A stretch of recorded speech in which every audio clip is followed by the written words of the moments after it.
Pop Culture Cafe Radio presents classic thrillers.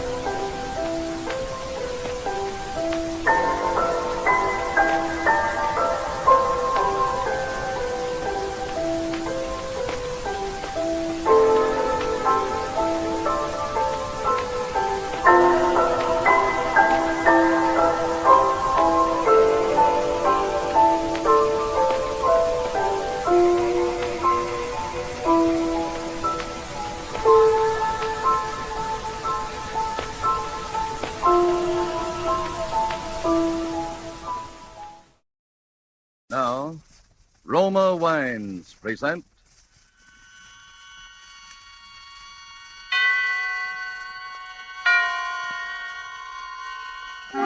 Suspense. Tonight, The Night Man, starring Virginia Bruce and Richard Wolff. Suspense, presented for your enjoyment by Roma Wines. That's R-O-M-A, Roma Wines. Those excellent California wines that can add so much pleasantness to the way you live, to your happiness in entertaining guests, to your enjoyment of everyday meals. Yes, right now a glassful would be very pleasant as Roma Wines bring you Suspense. This is the Man in Black, here for the Roma Wine Company of Fresno, California, who tonight bring you as stars Miss Virginia Bruce and Mr. Richard Wolff. They appear in The Night Man, a new study in terror by Lucille Fletcher. It is a story of dark midnights and of a woman to whom the familiar face and voice of murder return for vengeance. But before we raise the curtain on our suspense play, here is a message from Roma Wines. In many foreign countries where discerning tastes have found Roma wines, they are an inexpensive luxury, imported and treasured. For Roma wines are in every sense fine wines from the choicest vineyard country of California. They are products of age-old winemaking skill, aided by modern quality controls and tests that assure unvarying excellence of taste and character. Yet, Roma wines cost you mere pennies a glassful. Such enjoyable flavor and constant quality, such low cost, such high wine value, have made Roma by far America's largest-selling wines, enjoyed by millions with meals when entertaining any time. Try Roma wine yourself. Tomorrow at dinner, no matter what you are serving, place on the table a cool bottle of ruby red, hearty Roma California Burgundy. See how much new zest it adds to food, how it makes a real occasion of even the simplest meal. To enjoy this extra mealtime pleasure, just ask your dealer for R-O-M-A, Roma wine, made in California for enjoyment throughout the world.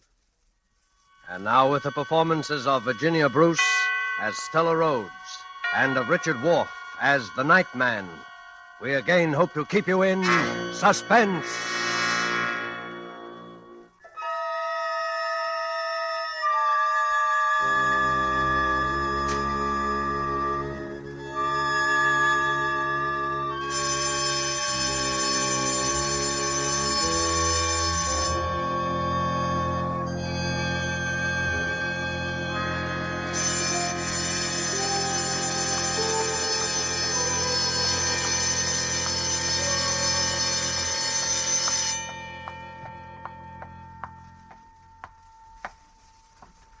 Warden Graves. Yes, Miss Rhodes. Sit down, won't you? Thank you.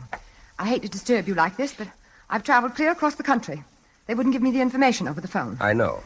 You know what this visit is all about, Warden. To some extent, yes. You think one of our prisoners, Tom Nixon, has escaped. He has escaped. I'm as sure of it as I'm sure of sitting here now. I saw him at large in New York City 2 days ago. You knew Tom Nixon well, Miss Rhodes? Knew him? He was my mother's murderer. My mother was Mrs. George Rhodes of Huntington, Long Island. She ran a boarding house there. He killed her on September 18th, 1933. We have all the records of the crime, Miss Rhodes. Tom was Mother's chief boarder for 10 years. Know him? Why, I sat opposite him at dinner table from the time I was a girl of 15. I knew him as well as I knew Mother. I'd know him anyway. I see. And now he's at large. He's free. He's escaped this place. Maybe you're not aware of it. Maybe even his fellow prisoners aren't aware of it. But he's wormed his way out. And he's after me. He's after me. Oh, now, my dear young lady. Warden Graves, 10 years ago, when Mother was found murdered, I knew it couldn't have been anyone but Tom. I testified against him. I was practically the only witness at the trial. And when they sentenced him here for life, he swore to kill me. He swore in the open court to get even with me. For 10 years, I've lived in deadly fear. I've watched the newspapers for prison breaks. I've moved from house to house, made few friends. He's hung over me like a shadow. Even though I told myself he was locked up here forever. And now it's come. And where exactly did you see the prisoner, Miss Rhodes? That's just the point. That's why I know he's after me. I saw him in my own apartment house. Well, He has a job there, running the elevator at night. That's what makes it so horrible. I've never married, Warden Graves. I live all alone in a small 3-room penthouse on the 18th floor of an office building. The other night, about a week ago, I came home alone from the movies after midnight.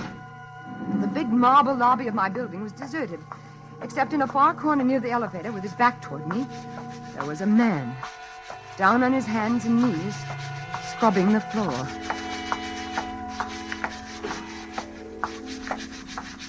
Good evening. Evening.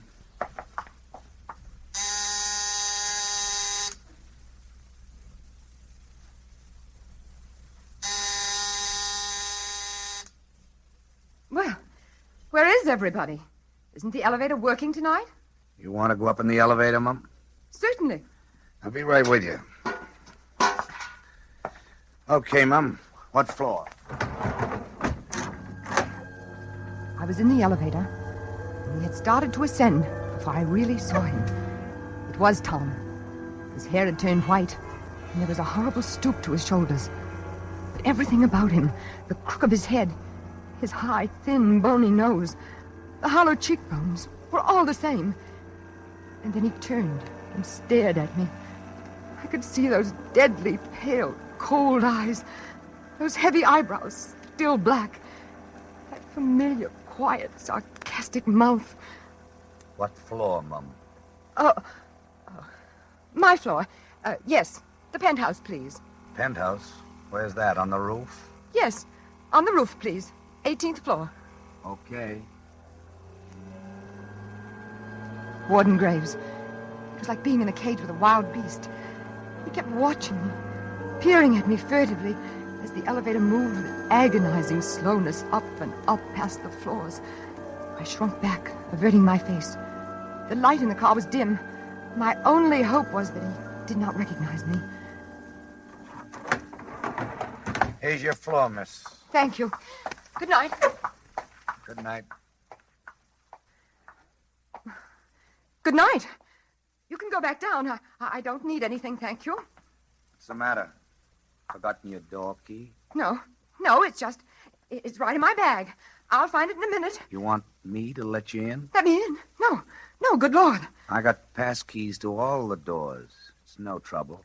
No, thanks, but No, I have it right here. Good night.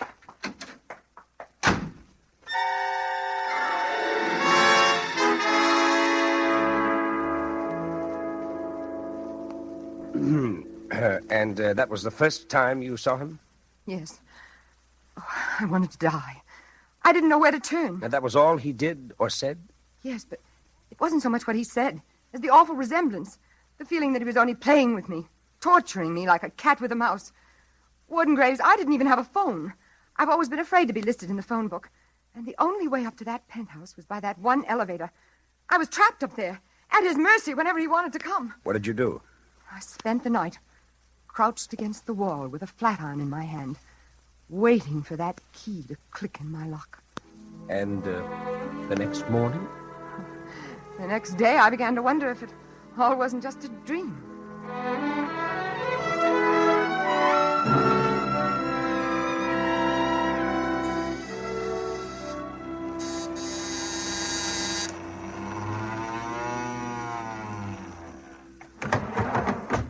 Good morning, Miss Rhodes. Good morning, Gallagher. lovely weather we've been having. Lovely, dry and brisk, but not too brisk. Not overcoat weather yet. No, not overcoat weather yet. I was only saying to Foley this morning. Gallagher? Yes, Miss Rhodes, yes. Who's that new night man running the elevator? The one who came on last night? Oh, Foley? You mean Foley, Miss Rose? Why, that's Charlie Foley. Nice old chap, ain't he? Very friendly and obliging, too. Treated me to coffee this morning before I came on. Charlie Foley? Yep, that's his name. They're very partial to the Irish here in this building. Gallagher, Foley. But he's a nice, trustworthy chap, Miss Rose. Honest, too. Good morning, Miss Rose. Good morning. Forget something, Miss Rose? No. Just about this Mr. Foley. It's just that he's rather odd-looking. I was wondering where he came from and if he's perfectly all right. All right. Let me tell you something. He was personally recommended by Ellsworth, Hitchcock, Pearson, and Scott, the owners of the place. And that's the first time that's ever happened in my experience. Don't you worry about him, Miss Rhodes. He's a good man, member of our union, and married with 2 children. Believe me, when the owners recommend a man, there's little left to be said. Well, it all sounds like a foolproof alibi, Miss Rhodes. And so you went back? And I didn't want to, even then.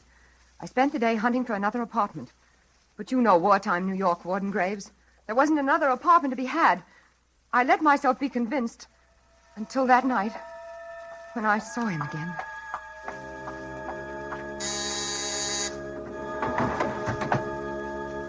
Good evening, Miss Rhodes. He called me Miss Rhodes. And now there was a cruel, sarcastic smile about his lips. The kind of smile I'd seen him give to Mama. You think he recognized you then? Recognized me? Warden Graves, I haven't changed. Perhaps I've grown a little thinner. Don't you see he'd come there only to trap me? He'd taken that particular job, plotted, schemed. Here's your floor, Miss Rhodes. It was only a question of when he was going to do it, when the axe was going to fall. He kept grinning at me as I stepped out of the elevator. Good night, Miss Rhodes. Good night.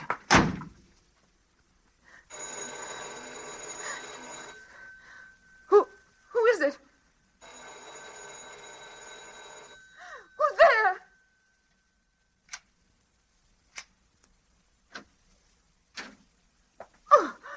Oh, excuse me, Miss Rhodes. There wasn't any answer to my ring. What do you want? What are you doing here? It's your laundry. They told me to put it inside the door in case you weren't home. My laundry? Oh, but you knew I was home. You just brought me up. That's right.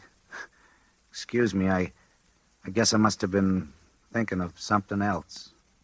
Yes. I'm sorry, Miss Rhodes. Very sorry. That's all right. Good night. It was a crazy mistake. There I was thinking you could get up here some other way. But there isn't any other way, is there? No. Even the service elevator doesn't get up this far, does it? No. It's just like you're all alone here. Alone. On the roof. Yes. Tom, if you come any closer, I'll kill you to hear. I'll kill you with my bare... What was that, Mum? Get out! Get out! Get out! It's my buzzer. I better answer it.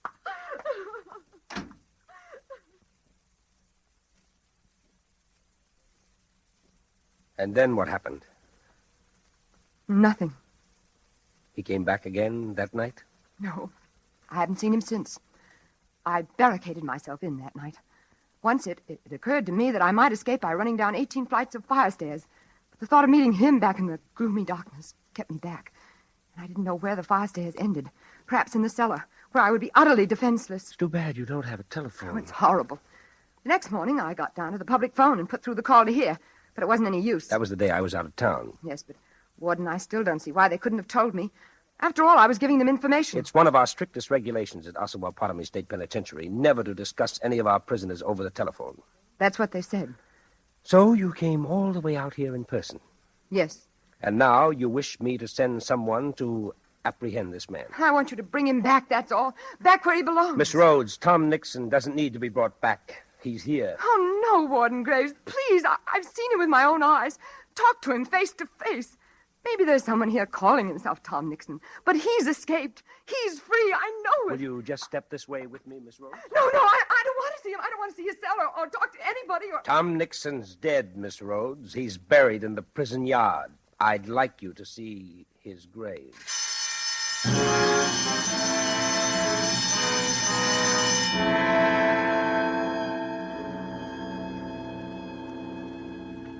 And this is the photograph taken of him just a week before he died. You see, he wasted away quite a bit. He was in the infirmary all last year. Became very religious, too, toward the end. Spent a good deal of his time praying. Praying? Mm-hmm. All the fight seemed to go out of him as soon as he knew he was seriously ill. But you'd say this was his picture, wouldn't you, Miss Rhodes? Yes, it's Tom, all right. Mm-hmm. And these little personal belongings... Ordinarily, we turn these over to the family, but in Tom's case, there wasn't much family. You'd recognize these as his. Yes, I don't know them all, but that gold watch, he used to wear it every Sunday at Mama's. He wrote a couple of notes before he died to a fellow prisoner and to the prison chaplain. You remember this handwriting? Yes, this seems to be it. Well, Miss Rhodes, now you feel a little better about your elevator operator? You must think me a fool. No, an awful fool. Not at all, not at all. But the likeness was so extraordinary. It was almost like seeing a ghost. A ghost? Come, Miss Rhodes. Snap out of it. Now that you've gotten all this off your chest, isn't it perfectly obvious that that poor nightman's done nothing or said nothing to you at all out of the ordinary? It's only that, well, you seem to be the victim of some kind of guilt complex. Guilt complex? Oh, I'm not guilty of anything. Oh, what I mean is, Tom has been on your mind now for 10 years. You testified against him. He threatened you. Gradually, you see him everywhere. No, only this once. Only these last few nights. All right. But now you know the truth. That should clear your fears forever. Tom's dead and buried. Now, go back and take a look at that nightman again. Now that you know Tom's dead, I'll lay odds the whole resemblance will vanish. Well, I hope so. My advice to you, Miss Rhodes, would be to go straight home. Use that elevator as much as possible. Get acquainted with this Foley fellow. For your own sake, try to get the better of these hallucinations. Otherwise, you'll start seeing poor Tom everywhere you turn. Well, I'll try, Warden Graves. Well, thank you. You've been very kind. Not at all.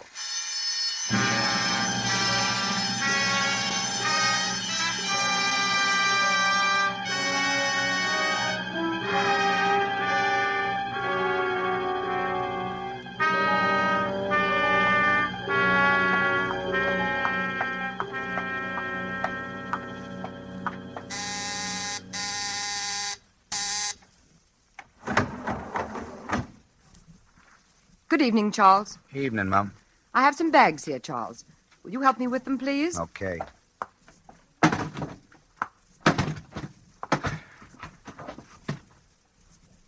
That all, Mum? Yes, thank you. This is for you, Charles. No, thanks, ma'am. I never take tips. It's all right. I'd like you to have it. I'm sure the superintendent wouldn't mind. The superintendent hasn't anything to do with it. Well, aren't we going to start? Yeah, in a minute. Been out of town? Why, yes, I have. You've gone quite a while. I didn't see you for 3 or 4 nights.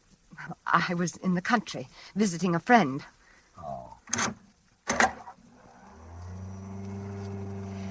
Why, it's beautiful weather out there. The leaves are beautiful. I wouldn't know. You live in the city, Charles? Of course. Oh, isn't it hard to bring up children in the city? Children? Yes. Didn't I understand Gallagher to say you had 2 children? Me? What chance I have to have any children? Oh, I'm sorry. I'm a bachelor. By the way, my name is not Charles. Well, guess this must be my floor. No, it's not. Then why are we stopping? The elevator's stuck. Power's been cut off. Cut off? Mm-hmm. Oh, but how could that happen? It's never happened before as long as I've lived here. Yeah? Well, sooner or later, I guess it had to happen. Isn't there some way we can get it back on? Some buzzer for the cellar or something? If the power's off, the buzzer isn't working. It's a wonder the lights are still on. The lights? Yeah. They'll go out in a few minutes, though. And then it'll be black in here. Black as a grave. Let's get out of here. Open the door. Can't. She won't budge. But you haven't even tried. I don't have to try. We're stuck between floors. The door's flush with the solid wall. Solid wall? Yeah. We're kind of bricked up in a cell. But there must be some way out of here.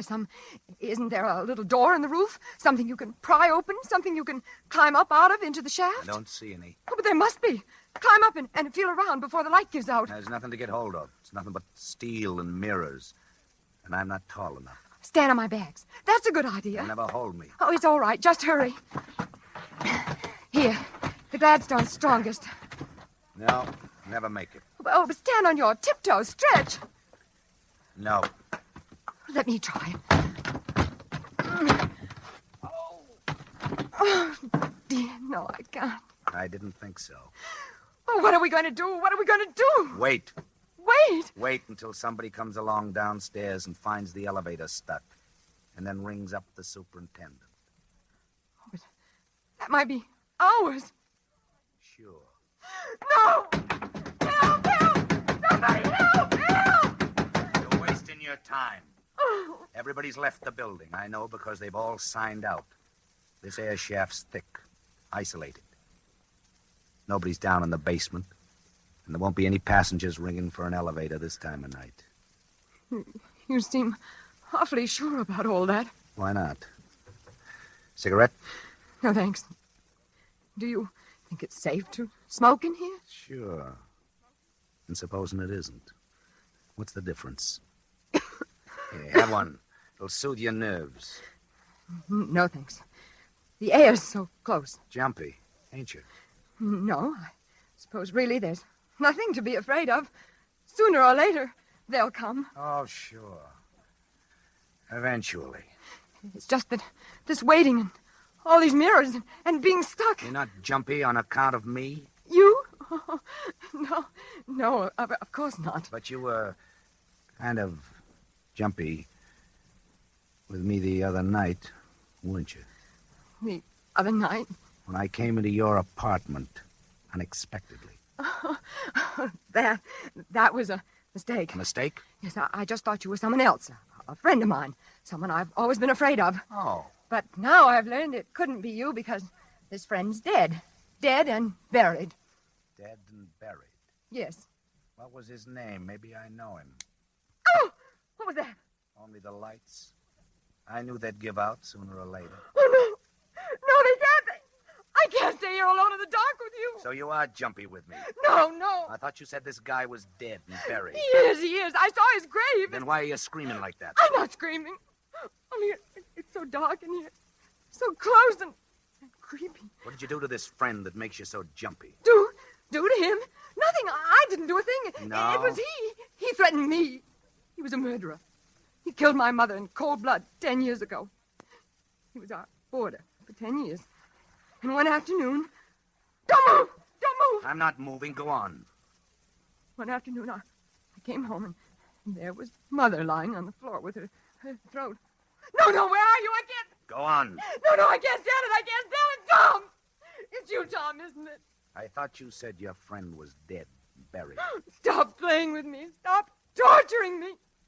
Tell me the truth. You escaped, didn't you? You didn't die, and it was someone else's grave, just as I thought. You escaped and found me here. Answer me, Tom. Where are you? I can't see you. I can't. Ah! Oh, no, Tom. I didn't mean it. I didn't mean to send you there. It was only because I loved you, Tom. Loved you so blindly, passionately, for years. And hated Mama.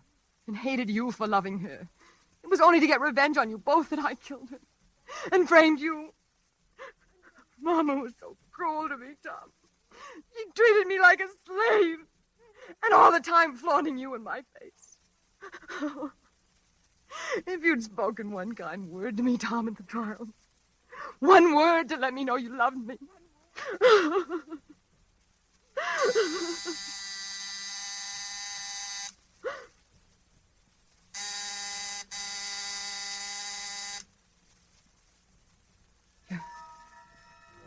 You're going to kill me, aren't you, Tom?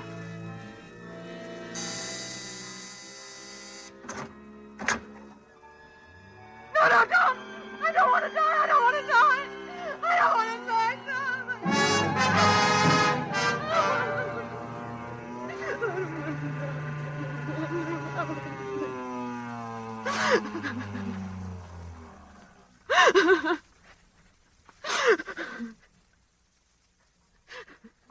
Here's the lobby, Mum.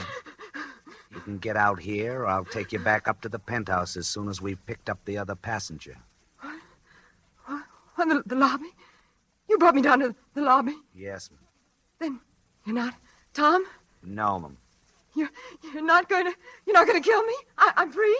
Yes, Mum. Then it was all just a crazy illusion. A nightmare because the power went off and you look so much like Tom Nixon. Oh, forgive me. Please forgive me for being so absurd. It's okay, Mum. And you'll forget about those silly things I said, won't you? I didn't mean them. It was just because I was beside myself. What silly things, Mum? Those silly things about my mother and Tom. And now, this is for you. No, I insist this time. I insist. I'm sorry, Mum. But I'm afraid I never accept tips. Oh, but you must. Particularly from people who framed my twin brother.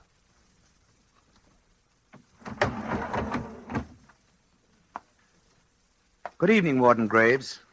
Good evening, Lieutenant Nixon. Well done.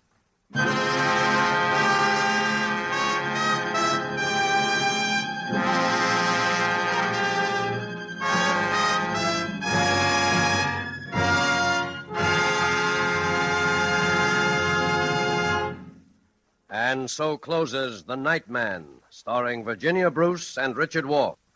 Tonight's study in Suspense. Suspense is produced and directed by William Spear. To every woman listening tonight, I want to say a special word about making every dinner or supper you serve taste better. I want to urge you to start serving Roma wine with your meals. It's simple. The cost is very, very little, and it works magic in making food more enjoyable. You can serve Roma wine with any meal or any time in any kind of glass you wish. Serve it chilled. Try different kinds of Roma wine until you find those you enjoy most of all. Try hearty red Roma California Burgundy or the delicately delicious Roma California Sauterne. The cost is only pennies a glass, but you'll find even a pickup supper tastes like a banquet. Get Roma wines today. If your dealer is temporarily out of them, please try again soon. Just ask for R-O-M-A, Roma Wines, America's largest selling wines, made in California for enjoyment throughout the world. Richard Wolfe appeared through the courtesy of Metro-Goldwyn-Mayer, producers of Mrs. Parkington. Next Thursday, same time, you will hear Mr. Van Johnson and Mr. Keenan Wynn as stars of Suspense. Presented by Roma Wines, R-O-M-A, made in California for enjoyment throughout the world. Remember this, the war is not over. For every reason, patriotic and personal, continue to buy and keep war bonds. Put as much of your money as possible where it will serve as a reserve to be used in the future. War bond dollars now can mean the realization of your long-range peacetime objectives.